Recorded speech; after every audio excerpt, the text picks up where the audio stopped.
वैशाख मास महात्म 22वां अध्याय। सुनने वाले सभी श्रद्धालु भाइयों और बहनों को मेरा जय श्री कृष्णा। चलिए आज हम 22वें अध्याय की कथा सुनते हैं।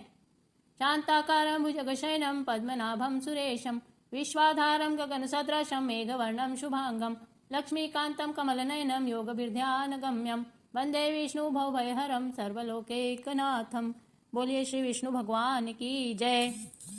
मैथिली कहने लगे कि वैशाख मास में कौन कौन सी तिथियां अत्यंत पुण्यदायक हैं, उनमें क्या क्या दान करना चाहिए और किसने इनको प्रख्यात किया। तब श्रुतिदेव जी कहने लगे कि वैशाख मास की सब ही तिथियां अत्यंत उत्तम है। प्रत्येक तिथियों में किया गया दान कई गुना फल देने वाला है। संपूर्ण तीर्थ करने से जो फल प्राप्त होता है वैसा ही फल एक तिथि में स्नान, दान, तप, होम, पूजन आदि से प्राप्त होता है। कथा श्रवण करने से तत्काल मुक्ति मिलती है।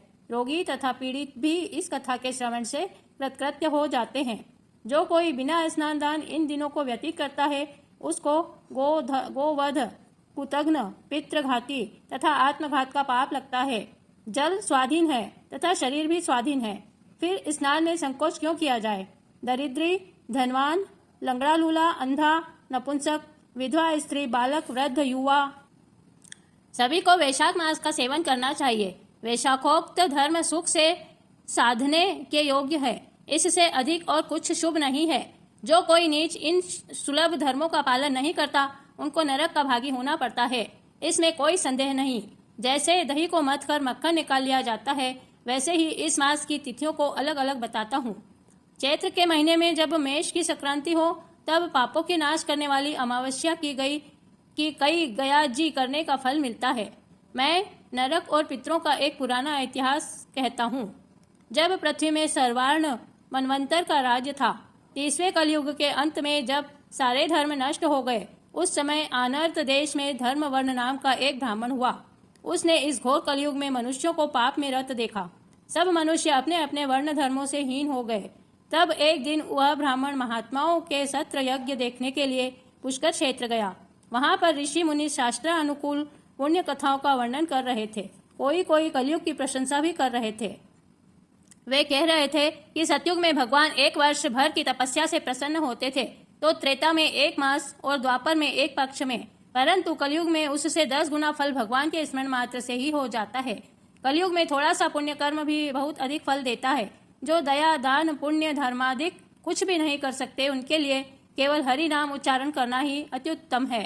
जो अकाल में अन्न दान करते हैं वे बैकुंठ को जाते हैं। वहां पर जब वह यह प्रसंग हो ही रहा था कि नारद ऋषि एक हाथ से शीष्ण और दूसरे हाथ से जीवा को पकड़कर उन्मत्त की तरह खूब हंसने व नाचने लगे। सब ने आश्चर्य से पूछा कि नारद जी इसका क्या कारण है। नारद जी ने उसी अवस्था में उत्तर दिया कि निसंदेह कलयुग प्रशंसनीय है, क्योंकि इसमें केशव भगवान केवल स्मरण मात्र से ही प्रसन्न हो जाते हैं। तब भी मैं तुमसे कहता हूँ कि इंद्रिय और जिह्वा को वश में करना अति कठिन है। जिसने इन दोनों को वश में कर लिया वह साक्षात जनार्दन के ही तुल्य है। अतः इस कलयुग के आगमन पर तुम्हारा यहाँ ठहरना ठीक नहीं। सो पाखंडमय भूमि को त्याग कर अन्यत्र कहीं जाकर विचरना चाहिए। वह सब मुनि ऐसे वचन सुनकर यज्ञ समाप्त कर नहीं करके कहीं अन्यत्र पर्वतों पर चले गए। धर्म वर्ण भी यह सुन नैष्ठिक ब्रह्मचर्य व्रत धारण कर, छाल के वस्त्र पहनकर, कमंडल हाथ में लेकर, जटा बढ़ाकर कलयुग के अनाचारों को देखने लगे। क्या देखते हैं कि संपूर्ण मनुष्य जाति के से घोर पापों में लगी हुई है। ब्राह्मण, सन्यासी तथा शूद्र सभी पाखंडी हो गए हैं। पत्नी पति से विरोध करती है, पुत्र पिता से, सेवक स्वामी से और गुरु शिष्य से द्वेष कर रहे हैं। सब ब्राह्मण शूद्रवत हो गए हैं। वेद कहानी मात्र रह गए हैं। वैद विरुद्ध कर्म करना साधारण बात हो गई है। भूत, पिशाच, प्रेतादि की पूजा कब करते हैं। संपूर्ण मनुष्य कुकर्मों में लगे हुए हैं। कुकर्मों में प्राण तक त्याग देते हैं, झूठी गवाही देते हैं, मन में कपट रखते हैं, कहते कुछ हैं और कर्म कुछ और करते हैं। पाखंड विद्या राजभवन में भी प्रतिष्ठित पाती है। नाचना गाना अच्छा लगता है, नीच प्रतिष्ठा पाते हैं। उत्तम अधम और अधर्म उत्तम हो गए हैं। वेद पाठी ब्राह्मण दरिद्री हैं। भगवत भक्ति कहीं नाम को नहीं है। सब लोग कल्प आयु वाले पाखंडी, निर्दयी और मूर्ख हो गए हैं। शूद्र धर्म का उपदेश करते हैं। जिसने जटा बढ़ा ली वही तपस्वी हो गया। उत्साह किसी में नहीं रहा। पराई निंदा और अपनी पूजा कराने की इच्छा में सदा लगे रहते हैं। स्वामी के घर से चले जाने पर उसकी भी निंदा करते हैं। भाई बहन से और पिता पुत्री तक से संगम कर लेते हैं। सभी शुद्धा और वेश्याओं में रत हैं। साधु महात्माओं का अपमान करते हैं। बड़े बड़े पापी सत्कार पाते हैं। किसी साधु से यदि भूल से भी कोई द्वेष हो जाए तो उसे दुराग्रह से प्रकट करते हैं। पापियों के दोषों को गुण समझकर उनका वर्णन करते हैं। जैसे स्तन में लगी हुई जो केवल रुधिर का ही पान करती है, इसी तरह कलयुग में निर्गुणी लोग केवल दोषों को ही ग्रहण करते हैं।